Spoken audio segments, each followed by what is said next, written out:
I mean, to bring this back to like Warren and her DeFi stupidity, right? Like the whole financial system today is like obviously fucked, right? And we're just like hurting these like people like cattle to the slaughter, right? Like we've taken away all of their ability to save. We've like jacked up inflation, basically like forced everybody into like these uber risk on assets, right? And like DeFi is incredible because it like actually offers you an opportunity to do what you used to be able to do with your money, which was like park it in like bonds and earn interest, like maintain stability and like earn interest, right? And this isn't to say that there are no risks in DeFi. Like, of course there are. It's a young industry, right? But like, it has like this incredible potential. And even today, like, you can opt out of the system. Like, you can take your money and with like a little bit of like savvy and know-how, you can park like actual cash in DeFi and earn 14, 15, 16, 20+% interest rates. Like, you don't have to just be like, you know, nihilistic and say, fuck it, I guess I have no other option than to like ape into Tesla calls because like I can't buy bonds and my money's getting inflated away, right? That's like a lifeboat for people. And like these morons or like cynical, like terrible people are trying to like kill that. They're trying to like kill that for people and like make them just like continuous slaves to like the wills of the people that govern us, when they could have this ability to opt out, this ability to do something else. But like without that, everybody they have no choice. They have to do these things, and they're just like they have no sort of sovereignty over their financial life, and it's like really sad.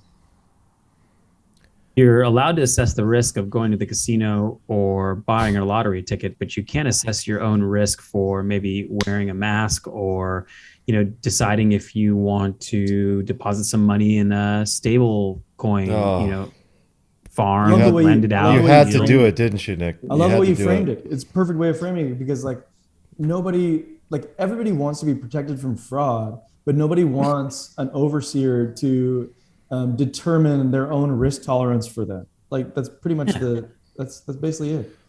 Yeah, if I can be a nit, like people are going to object to your mask analogy because like the people will say like, well, you're not killing grandma when you buy a lottery ticket, but you know, you are killing grandma when you don't wear a mask, Nick.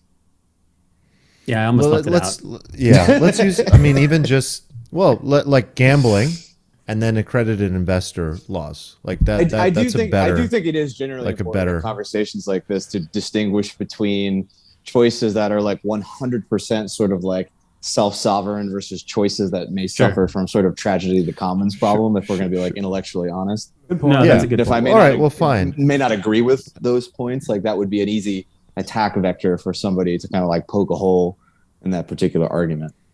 Fair enough. But like the fact that access to like the highest reward investment opportunities is inaccessible to most people is a joke. No, it's for your own good. It's a consumer protection. Yeah, thank you, Eric. Oh God, thank you so much, because I almost would have made a lot of money. Yeah, I almost had 100K airdrop, but you protected me. Thank you. Thank you. Protection. The protector showed up. I know you're an impoverished person who's struggling to save money and get ahead. So we're going to ban you from this like high interest rate product. And instead, we need you to go down to the local 7-Eleven and purchase like a mass millions ticket. And, you know, Elizabeth Warren's home state, where your expected value is approximately negative 60 cents for every dollar that you spend on those tickets. We need to, it's much more important that we like lock in that loss for you. We don't want any volatility on the loss. You know, you just lose every time. And that's good. It's predictable. It's a predictable loss. There's no risk. There's no volatility. It's a guaranteed loss. Well, let's also remind you of the narrative that like the reason that you're suffering in this world right now is because rich billionaire fuck-offs, playboys like Elon Musk aren't paying their taxes. And freeloading. That's why, they're freeloaders. So that's also part of the problem, is you're living in a world of freeloaders. If only those people would pay their taxes and their dues, and we could turn this ship around. Because if they just gave us their money, it's like, again, that was Elon's tweet right back at Warren, right? It's like, wait, oops, I not only have I paid more taxes than anybody, but you already spent it. Like, where did it go? What did you do with it? Like, that's the funniest part of the response. It's even stupider too, because like there's this implication in the Warren and Musk exchange that if only Warren could get more money from Musk, then she could dole it out in a way that would solve everybody's problem. Meanwhile, they already showed everybody that they can just create $6 trillion out of thin air. So I don't know. Is that the problem? Is that the problem that we need like 3 billion more from Elon every year when you already show that you just make up money out of thin air? Like, I don't know how anybody like buys this. It's like the ultimate.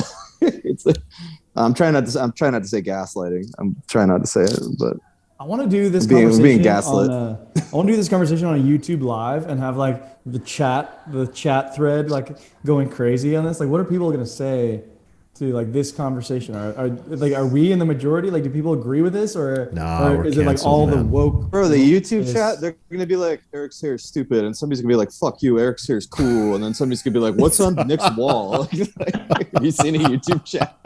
Armand's jacked. Can't wait. Let's do it. Let's do it. That reminds me. I'm actually really looking forward to that now. Although I'll probably get distracted, so I'm gonna have to close the chat while we're doing this. So, speaking of Musk and like crypto in general, so you guys saw that he wants to accept Doge for what was it? For merch? Like what the hell? I don't even remember what I read. But what's the pod here take on Doge? This is like a 2017 like crypto marketing scheme. Like 2017 was the year of like, oh my God, Overstock.com is accepting payments in Vergecoin. Like crypto has adoption, right? This idea that like crypto is like a payments thing is like hilarious, right? It's like a 4-year-old meme that like isn't a thing anymore. Like we have stable coins, right? Like you could just buy Tesla with like USDC or DAI or whatever. You just have stable coins, right? And if you don't have stable coins and you have Doge, well, with one click, you can just convert your Doge to stable coins. It's just like stupid, shallow, like pump marketing mechanics, and like for what end? Is that stupid, lazy, or dishonest of Elon to be like pumping Doge? It's like neither. Because like none it's of just, it. Like we're not looking at the like true. Doge is just so inherently like nihilistic, and like you can't even like attach some label to it. It's already it's a dog meme coin from like 2013. Like it already is just like so firmly in the land of like whatever, nothing matters, that like it's not. It's neither stupid nor just like it's just Doge. Just like it is. Yeah, you can't like put a label on it. It's just stupid. Everybody knows it's stupid. It's just like a giant joke that everybody's just continuously in on, right? It is just like a joke. I think that all that may be, and yet I would never dismiss it. I truly would never dismiss what? The Dogecoin? Yeah, I would never. As a what? As an asset class, or as an investment, or as a payment method? Time will tell. Better yet, is Doge going to $1? No. Do you even know the Doge price? I just shame on you if you know it. I just said that out of anger. It's probably Shame like on you. Is it 30 cents? I think no, it's like 17 cents. Look at that. I checked it after Doge. I checked it. Big Doge bag. No, I checked it after the Elon. Look, what I'm trying to say is I think that the power, like what memes have already proved to us, is that I mean, what is a meme at the end of the day? Like it's this viral idea that can transmit more information than words can in an instant. And so, or any level of like a white paper could. Like Doge doesn't need a white paper. It's simply something, I mean, it has one. It's simply something that is perpetuating society as like a possible way toward wealth, just like all these other coins did. So what I would like to understand and what I think about is like, what is Elon's motive and why is he personally investing so much time and energy with the Doge community and the Doge developers? That's really the more interesting question to me, because what he decides to do with that, whether he pumps it or not, or they accept it as payment at Tesla, my question is just like, what is his deal? Is he so, like, one take is that he's so wealthy and like wants some fun. Like he wants to know that like, yes, I think it's just for fun. That is the answer.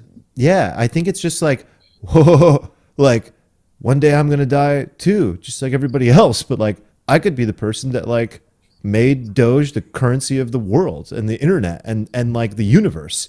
That's awesome. I also would like to make sure that like we get to Mars. That would be awesome. I think it's literally just another like legendary check in his name. That's what I see it as. I think it's just purely a game to him. I think he's having fun, and it's like fine. Like if people want to buy Doge, fuck around and have fun. Like that's fine. Like have fun. I get like upset when you get like the Suzus of the world like making these elaborate theses on how like Doge is a meme and memes are money, isn't it? Just kind of the same as it's just like that like I hate, right? And like the meme thing bothers me because like how many memes do you know that like what memes are we still using from 10 years ago?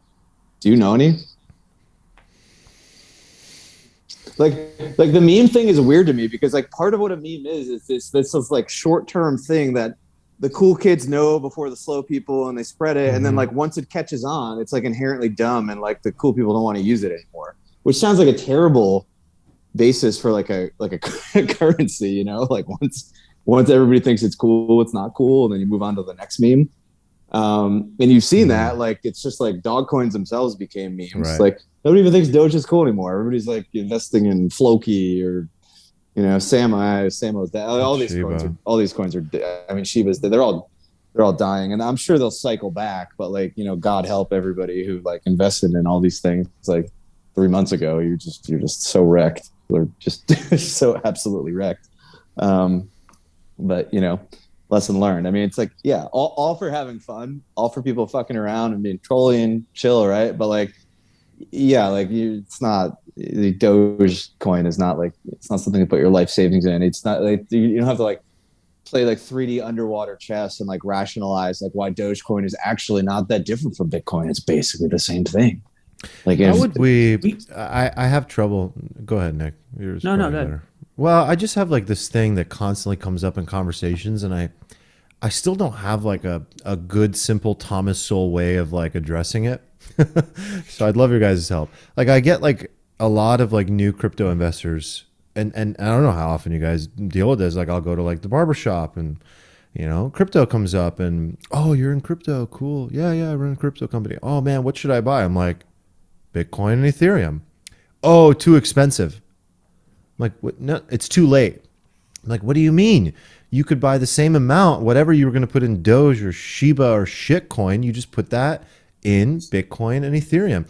And I think there's like this brain fart that people have where they still live in a world of like full stock ownership from the 90s, like pre-fractional shares, where they're like, if something is 60,000 USD per like coin, I am late. I can't have that, and I won't have the upside that I could have by buying the shit dog for 0.00005 or for 17 cents. It goes to $1, I 5x, or they're always looking for the next thing. They're like throwing me like mana and this and that. Like I'm not trying to be specific about which coin, but more the idea. I still don't know how to address that and why so many people have that like malfunction. You're talking about two different things there, though. You're talking about the unit bias, which is a real thing, right? Like people are biased psychologically to wanting to own more of a thing, and the idea that you have to own like 100th of a Bitcoin is like awful, right? It's bad enough owning one of them when you could own like 1 million of them, right? So the unit bias is another thing. The other thing is a question of like, are you investing or are you gambling, right? So a lot of people, like when you have this conversation with them, you can like talk to them. It's just like, be like, okay, are you trying to be an investor or are you trying to be like a gambler? And if they say like, I'm trying to be a gambler, then you're like, yeah, all right, Bitcoin's you shouldn't buy Bitcoin. I'm gonna gamble. You just buy this shitcoin. But like, at least define like what your objectives are. I think a lot of people talk about this with people. We all like assume like everybody's coming at it from this like the same objective we are and these same time horizons, and it's not. Like most people aren't investing in crypto. They may use the word investing, but they're just really gambling. And if they are gambling and they're aware of it, well, that's totally fine. You know, to each his own, do what you want with your money. And if you are gambling, it is totally illogical to buy Bitcoin over like a 3-month time horizon. Like, why would you buy the slowest thing? You know?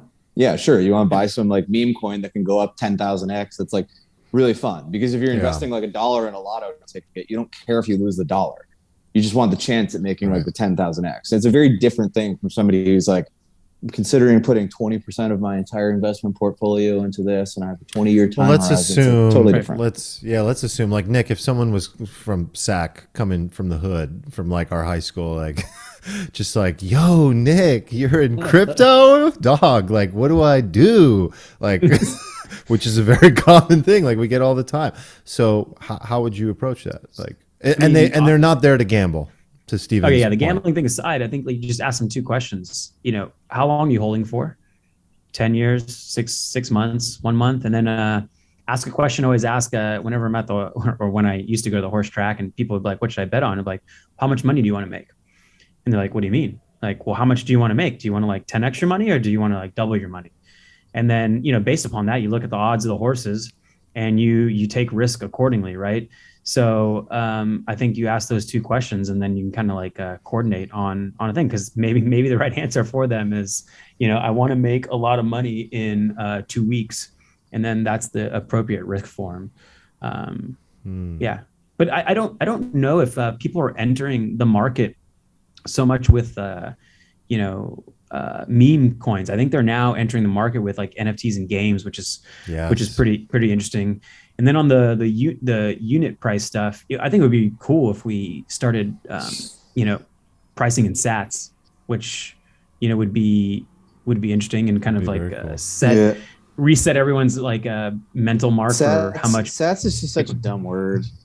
Yeah, I agree. I'd be fine with like bits if we did that. I know that already failed. I think I've heard Peter McCormack say stacking stats too much that it just got stacking stats makes me want to throw up in my mouth anytime I hear it at this point. It's just so cringe. I heard it today. Yeah. I mean, to your point, Nick, I think we're like also deluding ourselves a little bit, thinking everybody's like getting into crypto with NFTs now. That's like not really true by any of the data, right? Like the vast majority of people who buy crypto are still signing up to Coinbase and just buying things that are on Coinbase, because I think we take for granted how complicated it is to even buy like one NFT still. It requires like quite the navigation of like numerous like technological hurdles and pitfalls, and then you got to pay like $300 in gas for the privilege at the end of it. I think the Matrix sold like 100,000 NFTs or something. But they sold it on what did they deploy on? I forgot the chain. Did they do it on Polygon? Ooh, they must have. Adidas Palm tomorrow, guys. Palm. What do you guys think about that? What's Adidas tomorrow? Yeah, it's actually interesting. It feels a little, one person said rushed, and I tend to agree with that because of the Nike news. So basically you get like 4 pieces of merch or 2 pieces of merch. Like merch is a like cheap word for what Adidas is giving you. They're giving you like their clothing, like, like Adidas originals. And I think what they're doing in the space is really cool. Like this is a collaboration with Punk's Comic and Bored Ape Yacht Club. And so tomorrow, basically, if you hold their POAP or one of those NFTs of those projects, then you get early access to the drop, which they haven't announced the time yet. And then you get the NFT and you get the merch that comes with the NFT. And I think it's like a 0.2 ETH mint price. And I believe there's 30,000 of them. So then they go public sale after that. But I just think that like 0.2, expensive, like compared $800, to $800. No big deal. $1,000 of gas, no big deal. Yeah, I think it's going to be.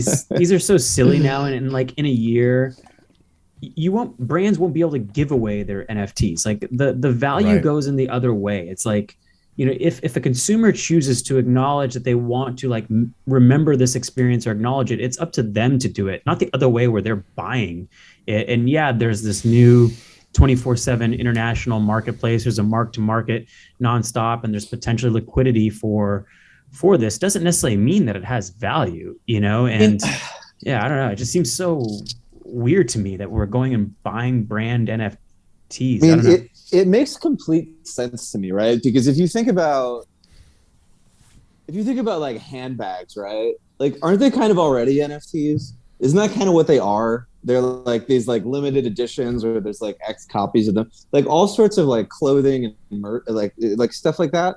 So it does seem like a natural fit. Like when people are collecting your Jordans, like they're kind of they're kind of NFTs in like a particular way. It's like very analogous. So I understand it, and then like I like applaud brands for doing it. My thing is still like I just think that all NFTs are sort of like still fundamentally mispriced because there's like this incredible demand for them because of how cool they are and the new tech and everything.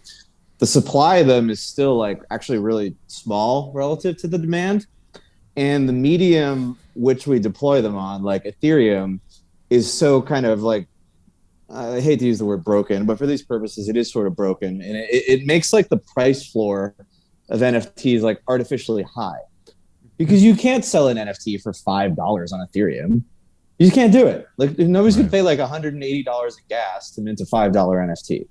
So your NFT has to be like high priced, right? It just has to fit into like the paradigm of like that the particular platform right now.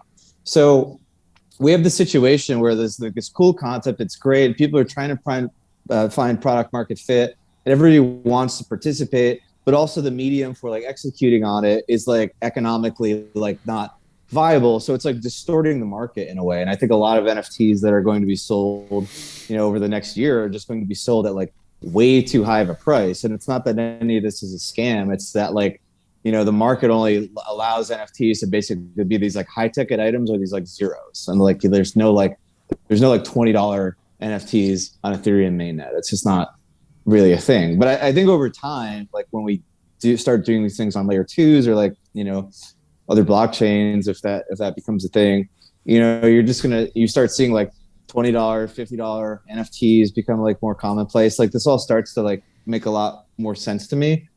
But it's just like any other form of adoption where you have this like revolutionary new technology that's going to be this huge thing someday, and everybody's trying to sort through it. Like we're going to have these like massive bubbles, and 99% of stuff will go to zero, and everybody will declare it a scam. But like it won't really be, but it will kind of be, but also not really, just depending on like how you look at it. So good for Adidas. I'm not going to buy it, but I could still see why it might even this might end up having like tremendous long-term value, because there is probably going to be some provenance attached to it. Like, oh my God, this was like one of the first, people like to take part in those things. Like, oh, this is the first, this is part of like, it's going to have this like archaeological value decades from now. Like, oh, this was the artifact. This was the first time brands like went into this space and started doing this. But like brands in general, NFTs, like, yeah, totally makes sense to me, but a lot of figuring out of stuff still to happen, Yeah. Yeah. So Eric, I want to go back to that, like how you would address like to an, an early entrant into the space, like that is having that sort of like malfunction of thought around wanting to stack units versus just getting in the game as a whole. And what have you been saying to people like that come to you lately? Or what would you say to people listening right now, like that just want to enter the space? Because I do think most people are entering the space right now through NFTs, at least in my own little bubble. Like that's where people seem to want to get involved. And it's still like a high bar of entry because it's pretty complicated and technical. So yeah, what do you tell people? I mean, you can ask me, but I don't think I've been right. I've said for 6 months that I'm sort of like out of NFTs. Like I was expecting a bloody mess of a bear market in NFTs, and it mostly never came. And I'm still wondering if it will. And I think there's a lot of people who we talk to in our circle who say that like the NFT market exists independently from the crypto market, and like a crypto bear might not coincide with an NFT bear. I don't know. I've been sort of out on them. I mean, I still like play around for funsies, but like I'm not looking at that as like the asset class to invest in for alpha. So where do you go? Like, what do you tell people? I want to get in the game. What do I do? I think it's the same thing we've been talking about amongst our group chat. It's like 2022 probably looks like a completely different pivot. The way that like we've shifted every summer. It went from DeFi summer to NFT summer. Next summer might be an L2 summer, or it might be like a GameFi summer. Probably something entirely different from what has worked over the last 8 months or so. I think the easiest trade for people who like want to like take part in the ecosystem and what's likely to be really big over the next year or two with like the kind of like minimal amount of risk is to just do the L1 L2 trade. You buy a lot of Ethereum and then you buy some Ethereum killers, quote unquote, just sort of like in proportion to their Ethereum market cap, and you can call it a hedge if you want to, and maybe it is, right? And then you take part in ETH and you take part in Solana and Polkadot, and you get to have all these fun coins, but you're mostly allocated to ETH, which I think is like the best kind of risk reward trade in the space, right? And then I tell people, like, if you want to put like 5-10% of your portfolio and just buy stupid crap because like it's fun, like, yeah, you go for it. But don't take 100% of your portfolio and just buy Cardano. Like that's stupid by any objective measure. It's stupid. But like I get if you want to put like 2 or 3% in there, it's like, yeah, kind of go for it. I can see that narrative. And like as much as we all love ETH, like we can't say with like 100% certainty that that's actually going to win out, right? It is probabilistically the case in my opinion, but like there are compelling cases to own some of these other things. And I think that investing in like application type coins is risky. I think the market still has a long way to go with sorting out like how value accrues to them and the way that like other coins like in the space sort of like kind of take value from them. But it just seems like these layer ones, layer twos, they just like so consistently and simply just like accrue value from like the economic activity that happens on them, and the economic activity on them is like happening undeniably, and they're growing as people come into the space and people want to use things that are cheap and fast, right? In a world where it's going to be still probably a long time before ETH is like cheap and fast for everybody in like a really usable way that's also like really fun. And you can stick in your head in the sand and ignore that, but that's probably the case. Now, if somebody is like, I just want to like put something in for 10 years and go into a coma, then like I still think you're kind of dumb and not just buy Bitcoin and ETH and just like call it a day, because like probabilistically speaking, 10 years from now, that's what I would want to own. But like I could still, even in that scenario, make a case for buying like small amounts of Solana or Avalanche or some of these things. Like, do I think that they're likely to like flip ETH? No, like I don't. But it's not like an unreasonable position to have, and it's not unreasonable to do it as like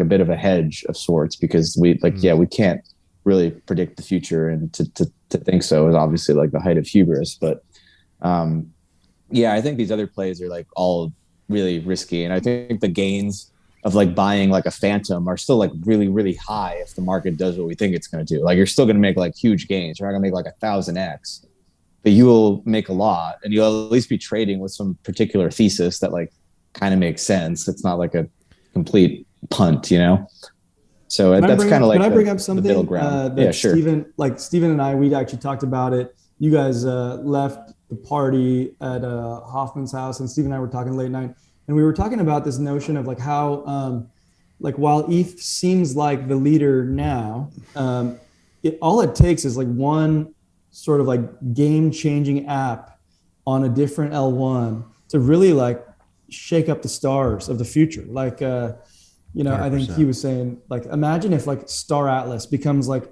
a game that like is actually the game that we've all been thinking about. This like actual fun game that has the DeFi features like Axie Infinity, but is actually a cool game. Like maybe that is like what scales adoption to Solana in a way that like changes the future for that protocol forever. And I think that like opportunity or possibility is real.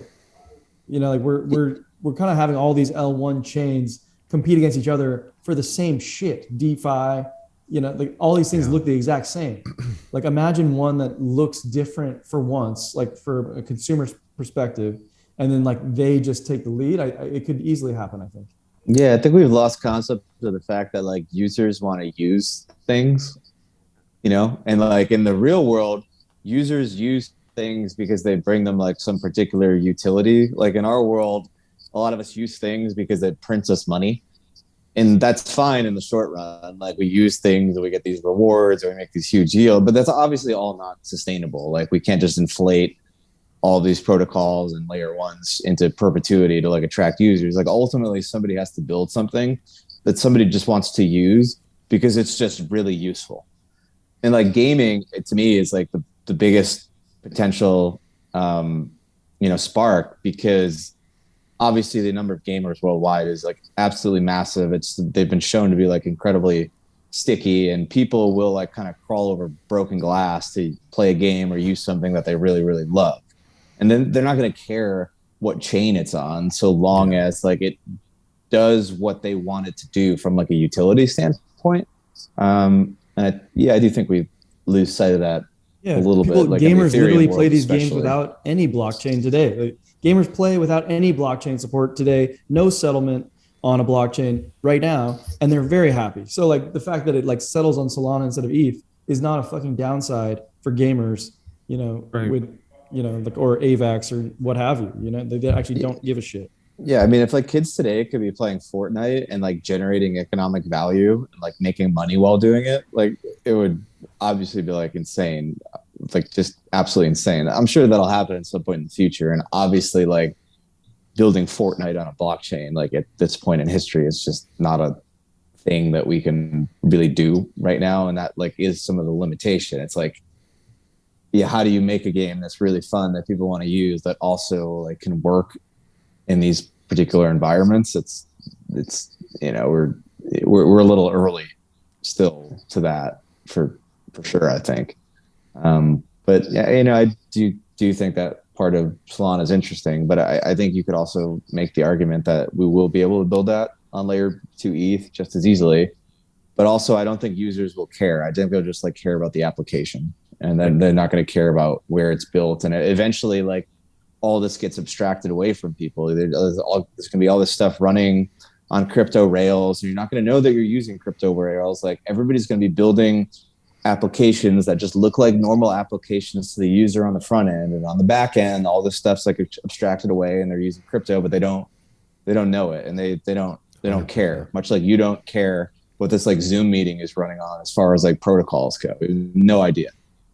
Can't even name one probably because it doesn't matter to us. Interesting follow-up question is, let's say that application, that killer application, or several of them come up and we're all using AVAX or Phantom or whatever L1.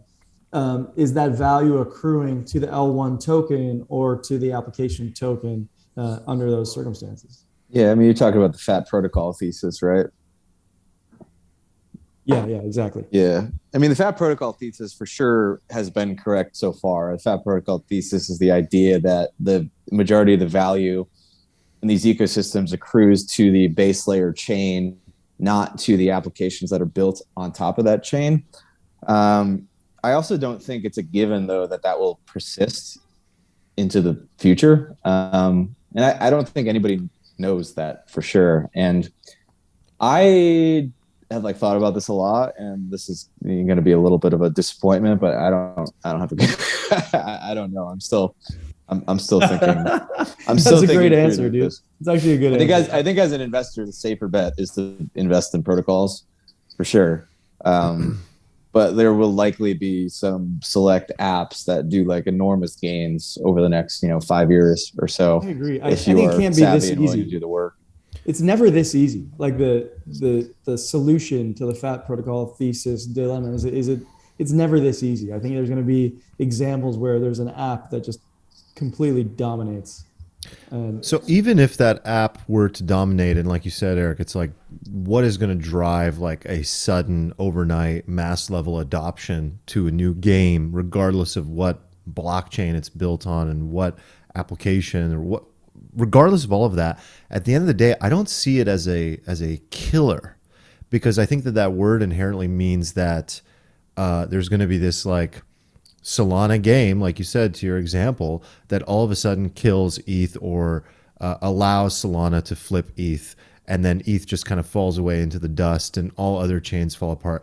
I really think all that's going to do is like the entrepreneur and the development team that come forward with an idea, determine where to build it, and there's going to be a bunch of winners, and they're all going to be built on different layers. Some of them will be built on ETH layer 2s, L2s, and some of them will be built on Avalanche, or whatever it might be. And all of these over time on a macro level are going to rise up. I really don't think that you can go wrong as an investor in any of those once they're really ripping and taking off. Like for me as a long-term hodler, I always know, I'm like, am I going to say it the way I say it or to say it the meme way? As a hodler, I'm like, as long as I see momentum and I think that this is something that's going to last and there's something that's carrying it, which right now is Ethereum, like that's where I'm putting my dollars. And if Solana all of a sudden has something that does the same, I would probably do the same to participate in that a little bit. But I don't think I would do that thinking like, oh, if I don't get out of ETH, I'm going to lose everything. Yeah, I think the big macro play here is, where is the future global settlement layer going to be? And I think you're right. Like a single app can attract a lot of users, and a lot of economic activity can happen in a single game and in a single app for sure. But I think in the future, if we look out, like Steven's saying, the user won't know that they're even switching between chains. Like the wallet they have will just work on Solana and Polygon and some other ETH L2, and hopefully there won't be like switching back and forth and sending money as like this piping underneath. And so hard. If you right look now, at man. like, yeah, it's tough right now. And I think, if you look at all smart contract activity and maybe break it up by market cap, it will have some kind of power law distribution. And I would think inevitably ETH may grow by 100x in terms of the amount of like activity that has on it. But as a percentage, if you broke that pie into market cap, I would expect it to go down. So, if you kind of take Steven's play and proportionally distribute money, by market cap, I would think you would see, some of those layer twos or the L1s over a long period of time, kind of like disproportionately gain. And that could be ETH in that scenario. ETH could be incredibly successful, like 100, Right. 1,000, 1,000x. So anyway, I think that's the way it could play out. Imagine all these non-maxi takes. Like these takes are non-maxi. And now imagine like what you hear on crypto Twitter or other podcasts, like and maybe it's like American politics today, where most people are centrist, but they're not the ones who are screaming on social media. And on crypto Twitter, all you hear about is from the maxis. Like, are we in the majority here, or are we like just not? Are we like purple pilling and non-maxing people left and right? Maybe we're just middle and soft and weak takes. I don't know. Maybe no one cares. I think these are strong takes, just bathing in the gray, man. We're bathing right in that little gray unknowingness, which is a wonderful thing. And being able to swap. Silly. It's so silly. It's silly. It's silly. Ridiculous. It's the equivalent of like, oh, billionaires are taking my. It's like a simple answer that feels good and it just like absolves you of all future thinking. You're just done, right? It's just tribalism. Like for people that don't know, I'll just explain. It's like, this idea of like maximalism is like what's occurring in the crypto space is the same as what's occurring in everyday life, which is people are building communities and then becoming very ideological about them and then sort of building these tribes and playing offense and defense against one another and throwing mud at each other in crypto Twitter, basically. That's probably not. But that's not to say that like maximalism is entirely stupid, right? Because like it does serve a purpose. Because if you were to just like if your investment strategy was to just pull up the top 300 coins and coin market cap and just throw darts and put all your money in them. Like if you threw 3 darts and that was like you put all your money in 3 darts in the top 300 coin market cap, it's like a pretty high chance in 10 years you'd have $0, right? Yeah. So it does remain true that the vast majority of the crypto space is either like super scammy or just entirely speculative or just like not useful. Why throw it at why throw it at the top 300? Like you could throw 3 darts at the top 10 and be just fine. You Like, might have hit EOS last cycle though, But people are bored with the top 10. Like even the top 10, people are kind of like, like even like saying L1s, L2s, like that's in and of itself like a little bit of a type of maximalism, right? Mm-hmm. but there is a purpose to it. It's like if you are a low information person, you benefit from being a maximalist because you're protected from like losing all of your capital to a degree. And like protecting your capital is always the most important thing, right? But that doesn't mean it's the highest expected value thing to do. It's just the best thing to do if you are a low information investor. And you have to realize if you are a low information investor, like you should probably, if you're the lowest of low information investors, you should probably just buy Bitcoin and just go back to your job, right? It's not gonna million X on you or anything, but like the odds that it goes to zero are like extraordinarily low, right? Like even just investing in Ethereum is not without risk. But if you're willing to do some work, and the other thing is like it's the problem is you don't just have to learn, you have to like keep learning.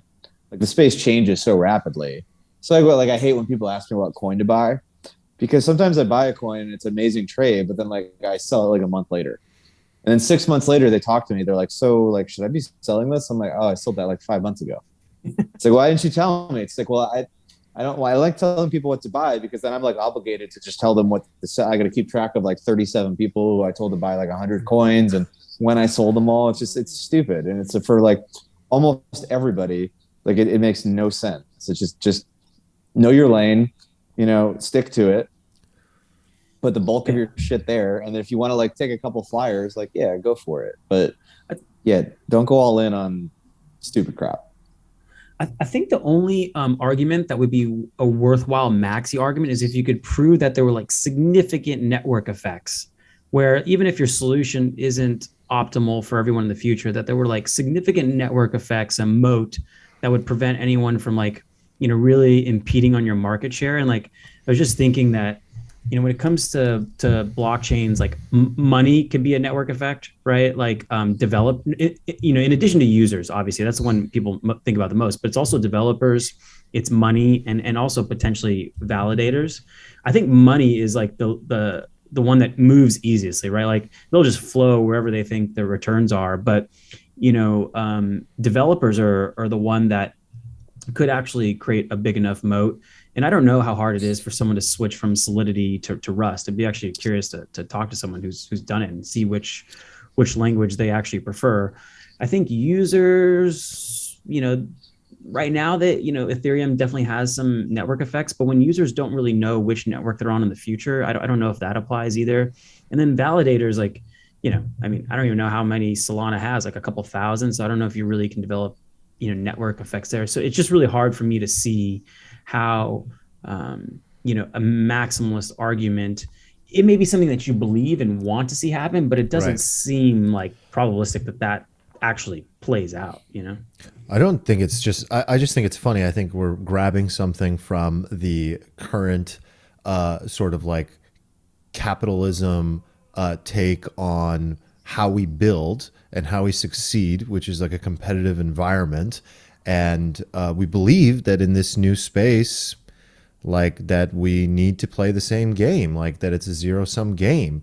But I don't think there has to be like one or just a handful of winners. I think that this is ultimately like a win-win across the whole landscape. And there's actually a way that if we can break down some of those like maximalism walls, that I think that a collaborative approach is like what you would imagine that human beings in 2022 would be working toward. Like I do think that there, and by the way, this is speaking as someone who loves capitalism. Like I'm not trying to be like a libtard here about this. Like this is not me saying that like, because it's dangerous, right? Because I think what I'm talking in like utopian ideals, but not really. I'm ultimately saying like there's a way to still be competitive, which is what drives innovation, but land in a place where like you don't need to be tribal about it, and you understand that like we can all win here, which is the ideal way I think for a lot of people. Isolating so much of the audience with your libtarding. We got to have an equal like, a counterpart to that, since we sit in the middle for the most part. I would say you probably don't agree with me, right, on that, Nick? What that? Yeah, like that take that it needs to be like, can it be a win-win for the whole landscape? Totally, everyone can make money. Winner take all. Yeah, everyone can make money, and I think we don't. It's hard to visualize now, but like I think that the plumbing and the infrastructure will be such that everyone wins. Like the two network effects of like two different networks will combine and everyone will win.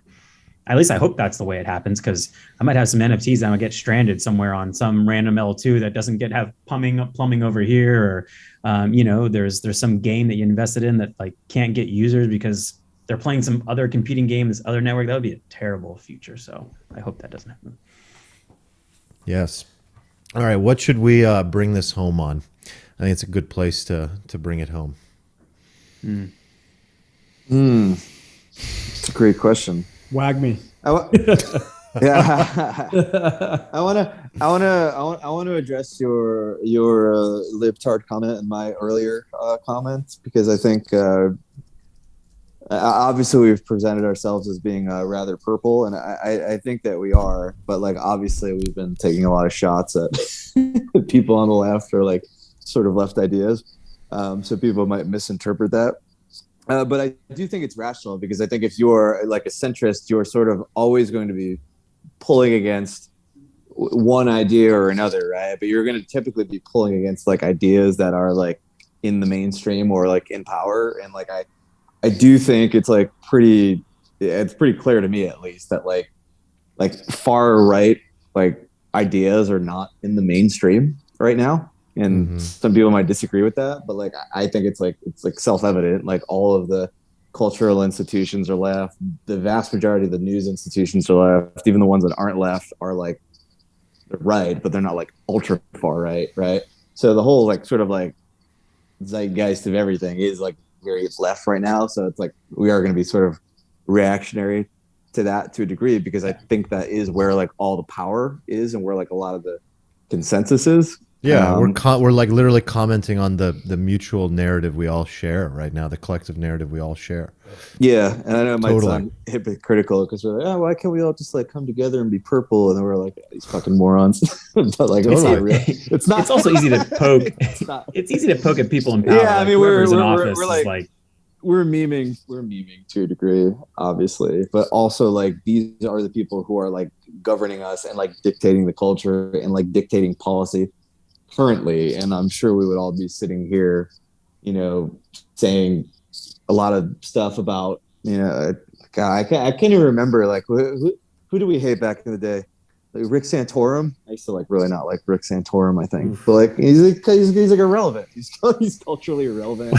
He can't be the sacrificial lamb on CNN anymore. Yeah, it'd just be a weird thing to be hitting on right now, So I appreciate that. No impact in crypto. Also, it's like the lefties are the ones who are in power right now. They're the ones who are fighting on the crypto front.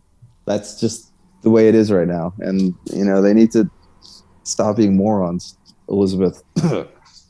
Yeah.